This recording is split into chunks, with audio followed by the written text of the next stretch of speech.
Halo, selamat pagi semuanya. Jumpa lagi dengan guru paling ganteng se-Indonesia, Mr. Rudy. Nah, hari ini kita akan sama-sama belajar firman Tuhan, ya. Dan Mister akan memulai dengan sebuah cerita seperti biasa. Kalian punya kebiasaan nggak? Mister punya. Dan Mister percaya kalian juga punya. Dan tahukah kalian bahwa ternyata orang kalau lagi pakai kaos kaki dan kemudian pakai sepatu itu ternyata tergantung kebiasaan loh. Nggak percaya? Oke, kebiasaan tipe pertama orang pakai sepatu. Satu, yang tipe pertama nih, orang itu duduk, ambil kaos kaki, lalu dimasukkan ke kaki kanan, kemudian dimasukkan ke kaki kiri, dan kemudian baru pakai sepatu, dua-duanya. Tipe yang kedua adalah orang ambil kaos kaki, dimasukkan ke kaki kanan, lalu pakai sepatu langsung.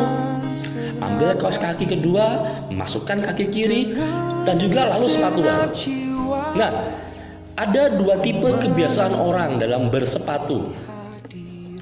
Dan ternyata Tuhan Yesus ternyata juga punya kebiasaan. Kebiasaannya sangat baik, yaitu berdoa. Buka Alkitabmu dari Matius 14 ayat yang ke-23. Ya, Matius 14 ayat yang ke-23. Demikian bunyi firman Tuhan. Dan setelah orang banyak itu disuruhnya pulang, Yesus naik ke atas bukit untuk berdoa seorang diri. Ketika hari sudah malam, ia sendirian di situ. Nah, dari pembacaan firman Tuhan barusan diceritakan bahwa Yesus punya kebiasaan untuk berdoa, dan dia melakukannya itu setiap hari. Sebelum mulai kegiatan dia berdoa, setelah berkegiatan dia pun juga berdoa, dan itu kebiasaan Tuhan Yesus setiap hari. Bagaimana dengan kalian? Apakah kalian juga punya kebiasaan yang sama? Kebiasaan tentang berdoa? Apa sih berdoa itu? Ya, berdoa itu tidak identik dengan meminta. Perhatikan, berdoa tidak selalu meminta, tetapi berdoa itu adalah berkomunikasi dengan Tuhan. Nah, kalau Tuhan Yesus saja berdoa, maka kamu dan saya juga harus berdoa, dan jadikan itu kebiasaan yang baik.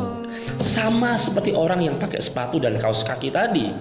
Dia punya kebiasaan yang berbeda-beda, tetapi sebagai orang Kristen, kamu dan saya harus punya kebiasaan yang sama, yaitu berdoa. Ya, ada seorang bapak gereja bilang bahwa berdoa itu adalah nafas hidup orang Kristen. Ya, dalam sains tidak ada orang yang bisa hidup tanpa bernafas.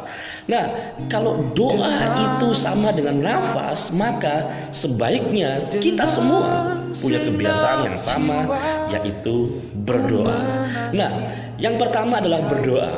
Yang kedua, firman Tuhan bilang begini, bahwa setiap kita harus bersukacita. Pak, sekarang ada virus corona, Pak. Pak, aku masih jomblo, Pak. Halo. Ya, Pak, aku masih jomblo, Pak. Pak, matematika sulit, Pak. Jangan pernah hilang sukacitamu. Setiap kita tetap bersukacita. Dengar firman Tuhan, bersukacita. Meskipun nggak masuk, tetap bersukacita. Belajar di rumah, bukan liburan loh. Dan pastikan sukacitamu tidak hilang. Ya, ada dua hal yang kita belajar. Pertama adalah kebiasaan berdoa, dan yang kedua adalah tetap bersukacita apapun yang terjadi. Ya. Sebentar lagi ada contoh anak-anak yang bersukacita, ya. Perhatikan.